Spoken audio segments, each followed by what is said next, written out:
Welcome to the Net Profit Podcast with Ryan Kibler, your net profit CFO, helping business owners like you grow their net profit one episode at a time. And now your host, Ryan Kibler. Hello and welcome to another episode of the Net Profit Podcast. I am your host, Ryan Kibler, the Net Profit CFO. Today, I have a very good friend with me. I've got Mark from Core Accounting Solutions. I am excited to have him on the show. Mark and his team really help a lot of law firms with their accounting. And I think that's a big, important piece in your finance department. And so I'm excited to have Mark on. I'm excited that he's taken the time, and I'm excited to dive into a couple things today. So Mark, thank you for being here. Thank you for taking the time. Thanks for having me, Ryan. We really love helping attorneys be less stressed and more on top of their accounting. And so any wisdom I'm able to impart, I'm glad to have the opportunity to do that. For sure. Well, I want to give you an opportunity. Tell my audience a little bit about you, a little bit about the background of your firm, kind of how you've gotten to where you are today, Yeah. just to kind of set the stage a little bit. Yeah. So we're actually a family business. In addition to being my business partner, the woman I work with is also my mom. And, I joke with people that when I tell them I work with my family, I can sort of gauge based on their reaction, the relationship they have with their family. For me, it's the best perk of my job. And I feel like we're able to be successful because we're family, not in spite of it. And so, that's something I really enjoy. And so regarding the accounting and how we got into lawyers, we have been doing accounting for small businesses for a long time. We started in 2012.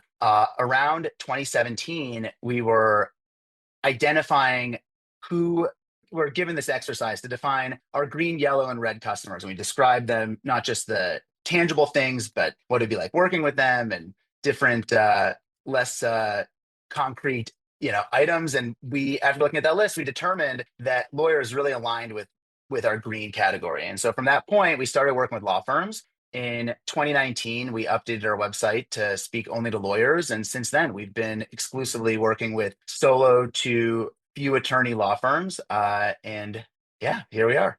Love it. Very cool. Well, probably as much as me, I mean, law firms, there's a lot of things that makes their business different from just your, regular small business, or I'll say from most small businesses out there. Let's dive in, talk about a few of Yeah. those things that makes like running a law firm different.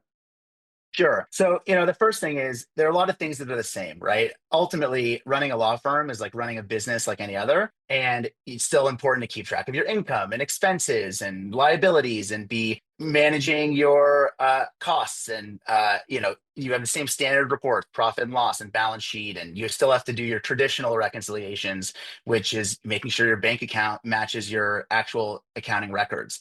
Law firms, on top of all that other stuff, first and foremost, have legally mandated accounting obligations specifically related to their trust accounting. In Arizona, and I suspect in many states across the country, mismanagement of client trust accounts is one of the top reasons attorneys are sanctioned. And in their defense, there's not a really great, easy, straightforward way to do it. And it's not entirely clear. And many attorneys got a liberal arts degree and went to law school. And so it's something that we're able to help with, but that attorneys are responsible for. Additional things that make running a law firm unique, depending on the way you invoice and the way you bill your clients, there could be potentially irregular cash flow. A lot of law firms have varying degrees of complexity in their fee allocation agreements and their revenue sharing agreements. And so there may be a need to calculate that and to track income and matters by attorneys and referrals. And then the big piece for attorneys is managing cost reimbursements. That's something that we see a lot of firms leaving a lot of money on the table for no other reason than they don't have good internal processes. For sure. That there's a lot of things there to break down. I think the trust accounting one is, the most kind of compliance heavy part of that, of the three. But then, the second one there that you talked about, I just kind of want to circle back to for a minute on really collecting consistently. I'm sure that you see this in some of the firms that you work with, but for whatever reason, people don't want to pay their attorney. And every year I know you guys use Clio some, and maybe we'll get into that, but like I look at the Clio Legal Trends Report, and sometimes the average like outstanding bill sits for like 86 to 90 days or somewhere in that time frame. And like in my head, I just think, man, that's crazy. It's right? crazy. It's hard to see. And I mean, just to put that in perspective, right, is like, you bill something February 1st and it doesn't actually come in the door till May 1st. Like, that's a long, long time. And so, like, I completely agree with you. Sometimes that does lead to irregular cash flow. Yeah. Well, and I guess that's definitely part of it. And it really goes hand in hand with the last thing I'd mentioned, which is managing costs and managing really the reimbursement of expenses. The irregular cash flow, imagine that their firms are doing class action. They might have one or two cases that they're working at any given time, maybe three, that they won't get paid on for 2, 3 years, right? And even then, it's like not a guarantee. And so for these firms, having really good accounting is even more essential because they might need to get some sort of gap funding or line of credit that they need to access, that kind of thing. And so it's something that they need to be very conscious of, right? Because they have to make payroll the whole time, whether they're collecting from matters or not. For sure. And then I think, if you let it, keep getting longer and longer and longer, eventually you get to the point where, you don't collect the full bill amount. Then, you're given a discount, even though you still had to pay your employees the whole entire time, like you just talked about. Yeah. Well, so fortunately, there are a lot of things that attorneys can do to increase the likelihood that they'll collect. Okay. The first thing is managing expectations with the client. So many firms don't set clear expectations with their clients on the front end. Sure. And they're the client's shocked when they get a bill. It's not like they were doing it for free, right? And so that's the first thing, right? Other things that statistically make it more likely to reduce the period that these invoices are unpaid. Firms that accept credit card payments are much more likely to get paid. Firms that are able to send request payment electronically are able to get paid much faster. We all of our firms are cloud based and we're very tech forward. The majority of our clients use Clio, and Clio introduced, in addition to Clio payments, has various modalities that clients can pay through, including like a QR code and a link that they can get. All of these things that make it easier for clients. I mean, imagine if you had to write a check. I'd have to ask my wife where our checkbook is. I don't even know if we have one in 2025, right? So Yeah. it's one of these things that reducing that barrier is important. For a lot of firms, it's just a matter of not sending out bills, right? When a client, you just settle their case, or I guess settling a case isn't a good example because you get the contingency, but you just finish with your engagement with the client. They're really glad with what a great job you did. They are, really happy with your performance. That is the time where they're most likely to pay and pay quickly. The longer you wait, they sort of forgot and they start questioning, you know what, maybe it wasn't worth all that money I spent. And I'm glad they did it, but I don't know, next time I won't. And they get their bill 3 months later. It's a lot harder to get the money from them. And so for a lot of firms, just sending the bills regularly and having processes in place that they have consistent billing practices and someone in the firm owns that responsibility can really make a big difference when it comes to collecting everything that you're owed. For sure. And I think you guys, like as a firm, you help, the law firms that you're working with really kind of put those procedures in place and then also help kind of make sure that they're doing that in a reasonable time frame too.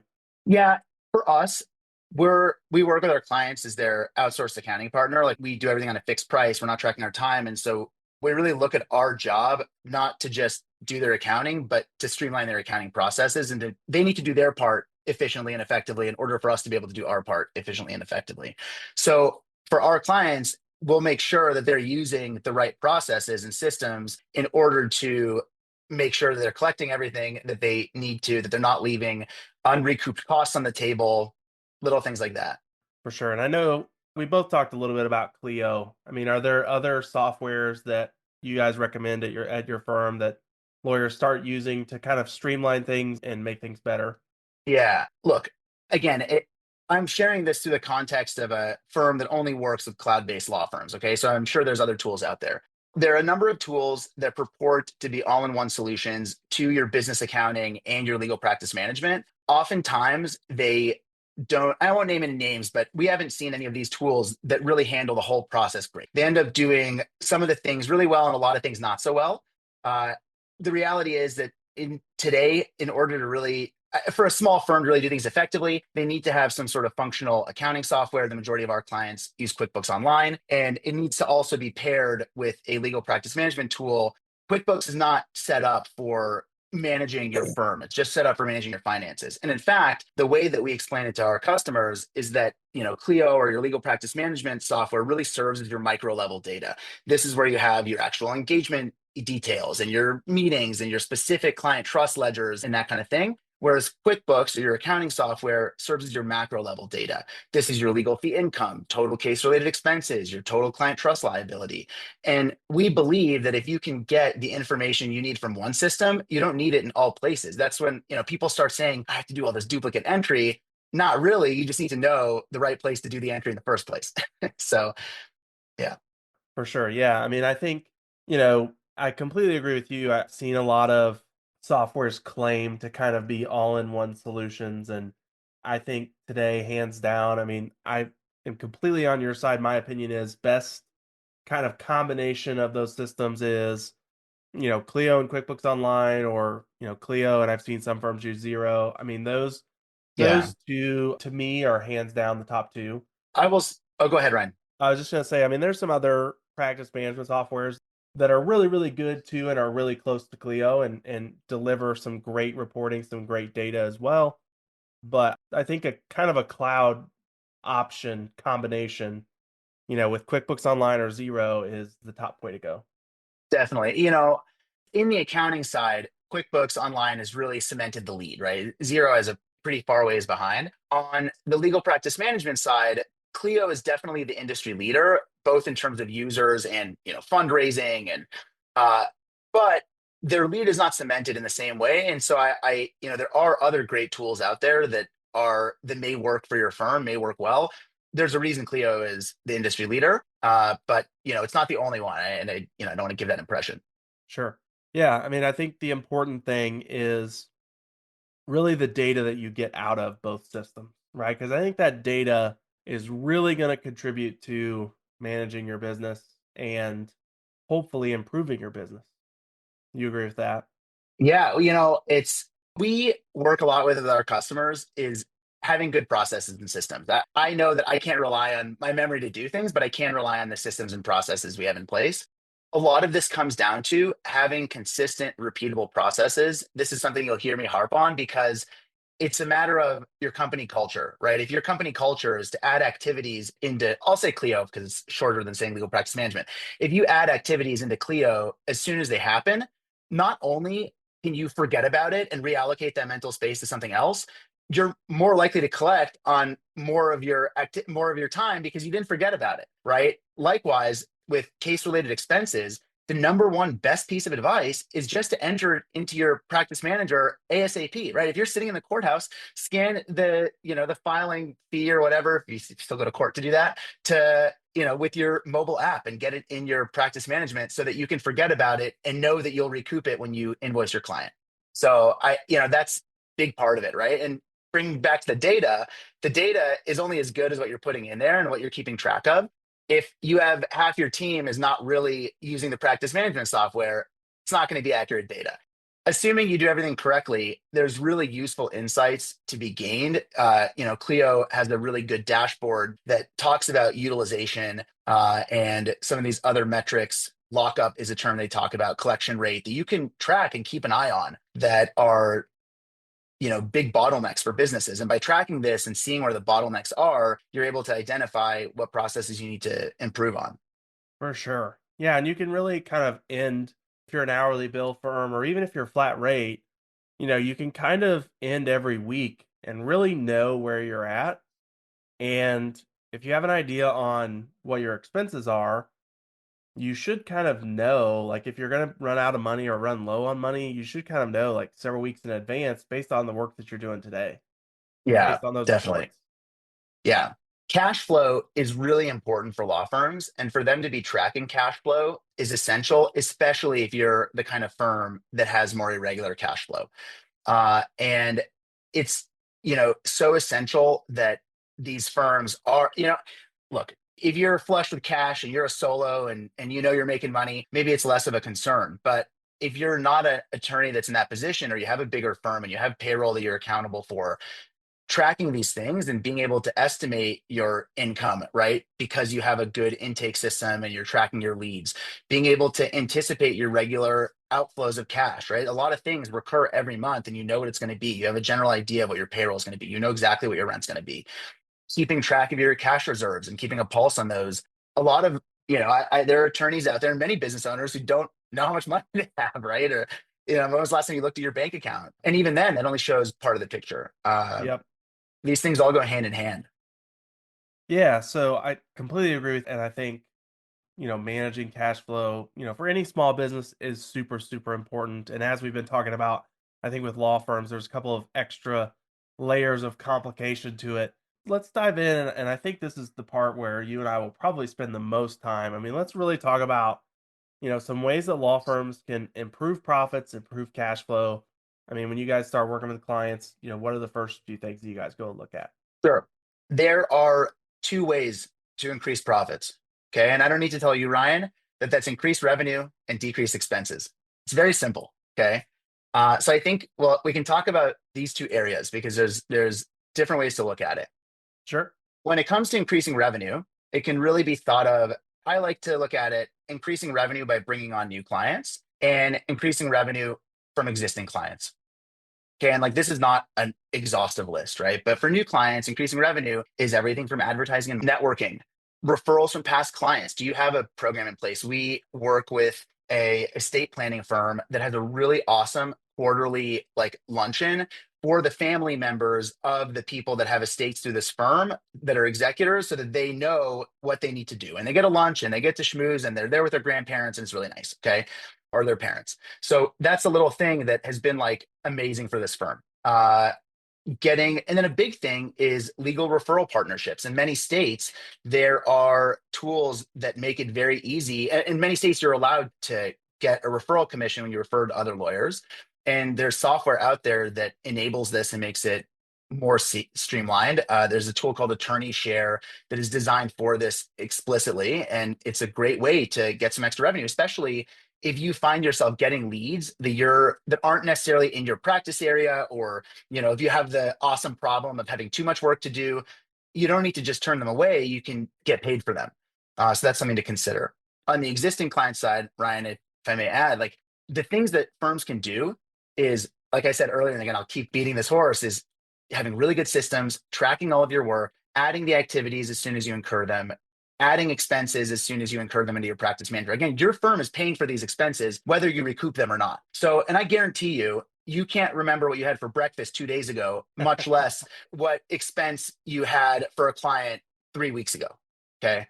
Identifying upsell opportunities. For lawyers, upsell is not sort of a nice word to use. And you don't want to think about selling services you don't need. But for a lot of lawyers, being conscious, really understanding their clients' needs and being a good listener and identifying other things that are adjacent to, the specific issue they hire you to handle could be a great way to get some more business. Likewise, maybe you have great partnerships with other firms that do adjacent work and that you can refer to, and, rising tide lifts all ships, I believe. So that's something to consider. Staying current with receivables, to go back to what we were talking to earlier. If you have a process in place, you have someone who owns that process, you're on top of it, it's something that is very doable. Something that firms that we encourage in some of our customers, depending on the sort of practice area and the challenges they have, it may be worth exploring payment plans. It's better to get regular, smaller payments from someone than to not collect at all while you're paying someone to call them to follow up on it. Okay. And then the last thing, again, is just recouping these costs. We see it. It's such like a big issue for me because it's so easy to resolve this and collect all the money. And it's hard to change your own mindset, right? If you're not in the habit of just recording these expenses, yeah, it's a little bit more work on the front end, but you'll make more money and you won't have to worry about it later. So For sure. A lot of good things there. And, I completely agree with, tracking your time daily and tracking expenses daily. I think you make a great point of, you're not going to be able to get to the end of the week and remember what hours you put on what cases. The first thing that you're going to do as an attorney is you're going to underestimate your hours, and you're going to lose time that way, which means you're losing money if you're charging by the hour. A couple other things I would throw in there to raise revenue. yeah, One that nobody ever wants to do is raise prices. Always, if you're billing hourly, small increments can make a big difference. And then the other one to kind of, prevent the collection problem is retainers. I was working with an attorney actually just this last week, and her current retainers for a specific type of case, 2,500 for the ones that she thought were more simple, 5,000 for ones that she thought were more complex. And then We actually pulled some reports out of our practice management software, and we were looking at it, and her average case, like total billings, if you will, was around $10,000 or $11,000. And so, 2,500 and 5,000, then all of a sudden seems pretty small, when your average is 10 or 11,000. So really, I think that's an important number for law firms to track. That what's the average? If you're a DUI defense lawyer, what's the average that you charge for maybe you're doing it on a flat rate, but what's the average that you charge on that case so that you can set your retainers appropriately?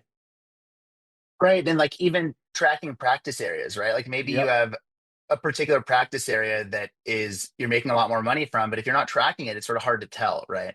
The time tracking is a big thing. And what's really cool about the legal space today, and like I said, like we're very tech forward and all of our clients are in the cloud.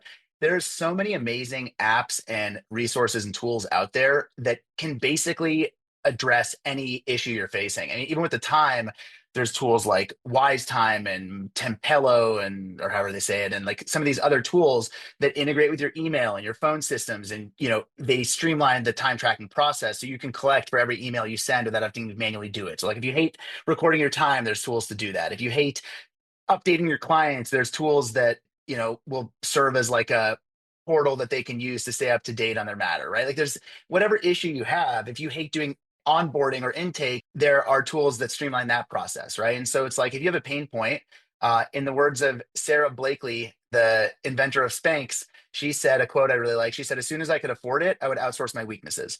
If you're looking to grow a firm, that is a mindset you need to have. And if you're a a solo attorney and you're a successful service provider and you're a great attorney and you want to focus more on doing law and less on the other stuff, you might need to pay for it, but you're buying yourself time and capacity. And so these are things to consider. For sure. Absolutely. Yeah, I agree.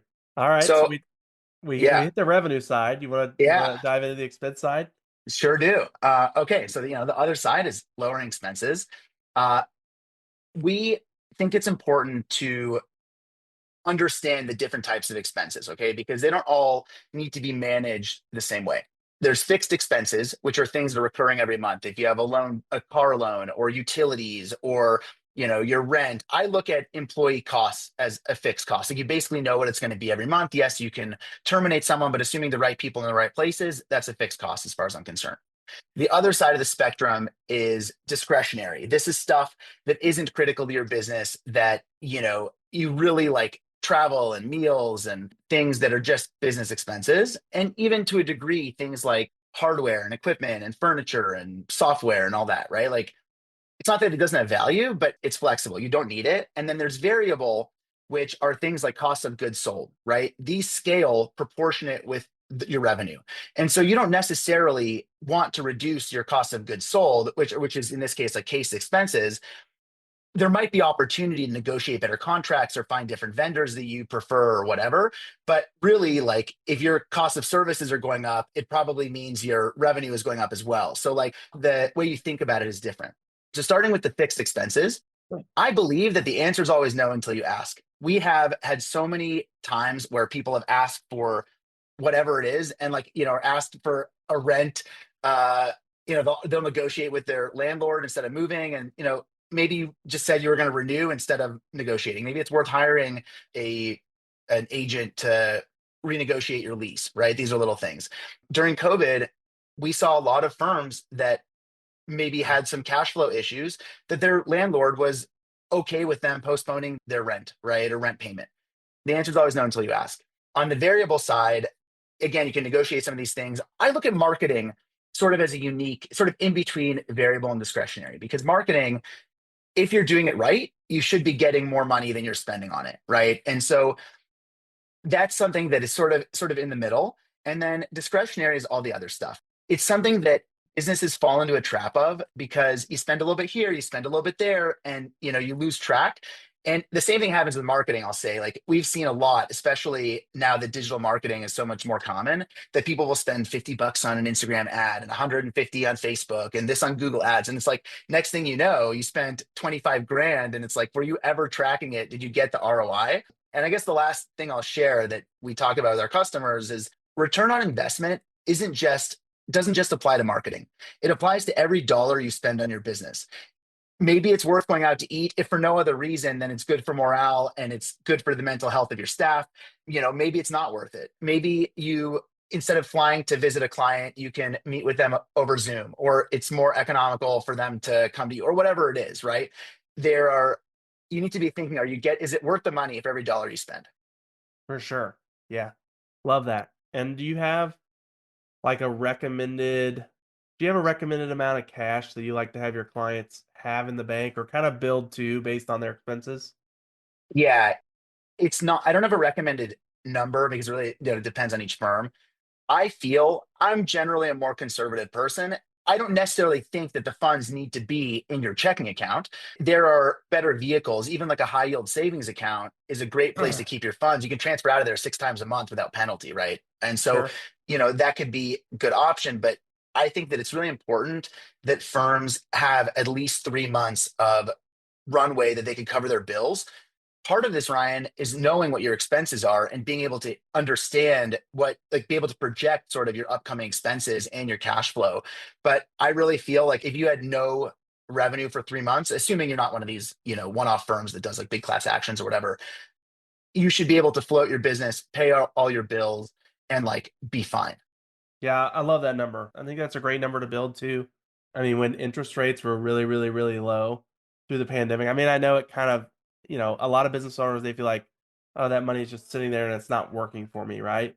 It kind of sucks. But I think you sleep really well at night when you've got that money there. Yeah. And that peace of mind, to me, is worth it.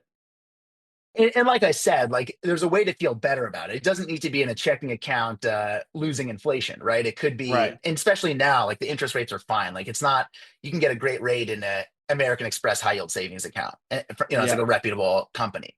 So there are ways to do it.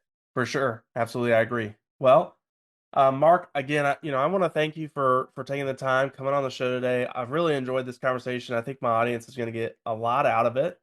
If you would, please share, the best place for my audience to connect with you. We'll make sure we get it down in the show notes, Sure. but I want to give you an opportunity to share.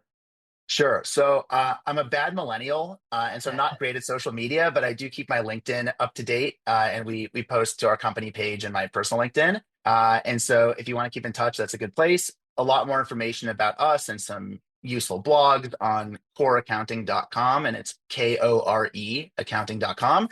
Yeah, we have links all over to get in touch, and yeah, you know how to find me.